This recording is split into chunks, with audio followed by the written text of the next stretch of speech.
नमस्कार। जुन पछाडि चलिरहेको यो आवाज चाहिँ मेसिनले ढुङ्गा फुटाइरहेको आवाज हो।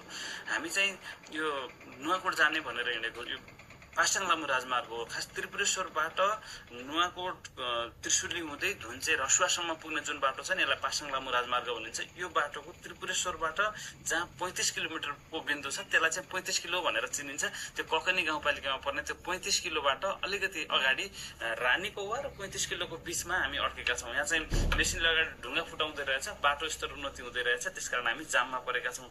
यो बाटो म धेरै पटक ओहोर दोहोर गरिरहेको बाटो हो। पहिला 70-71 सालतिर त्रिशुली बस्थेँ म। त्रिशुली बस्दाखेरि यो बाटो निकै धेरै पटक ओहोर दोहोर गर्यो। अत्यन्त साँघुरो बाटो, पिच, अनि कस्तो भने यो नुवाकोटमा धेरै क्रसरका उद्योग भएका भएर ट्रिपरहरू पनि यही बाटो हुने, त्यो ताँदी खोलामा अनि अरू खोलामा पनि खनेर निकालेको बालुवाहरू ओसार पसार गर्ने भएको भएर ठुल्ठुला ट्रिपरहरू पनि अनि सार्वजनिक यातायातका साधनहरू कतिपय ठाउँमा त गाडीहरू दोहोरो क्रस हुने ठाउँ पनि थिएन। साँघुरो बाटो, एकदमै स्पिडमा धेरै चलाउने बाइकहरू, निजी गाडीहरू, यो सार्वजनिक यातायातका साधनहरू निकै धेरै ट्राफिक हुने भएको यो खतरनाक लाग्थ्यो यो बाटो मलाई।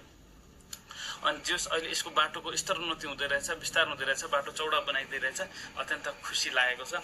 अब हामी त जाममा पऱ्यौँ। अगाडि रानीपौवा भन्दा पनि अगाडि हामीले त्यो बाराही भन्ने ठाउँमा खाना पकाएको है भनेर अर्डर गरेका छौँ। अब त्यहाँ पुग्नुपर्ने छ र हामीले वैकल्पिक बाटो लिनुपर्ने भएको छ। त्यो वैकल्पिक बाटो लिनका लागि चाहिँ हामी अब यहाँबाट अझै ठुल्ठुलो झरनातिरबाट जाने त्यसरी हामी भात खाने अल्लाहरूले त्यहाँ धेरै बेर पुग्न सकेनौँ र ठुल्ठुलो झरना 25 किलोबाट तल ओह्रालो बाटो पारी उकालो चढेर रानीपौवा लड्दै पर्दै कच्ची बाटोमा उकालोमा हामी रानीपौवा आइपुग्यौँ। रानीपौवा भन्दा पनि अझ अगाडि बाराही भन्ने ठाउँमा बेलकुटगढी नगरपालिकाको वडा नम्बर 13मा रहेको पाखरिन माछा पोखरीमा हामी आइपुगेका छौँ। यो पाखरिन ट्राउट फार्म हो यो खास गरी।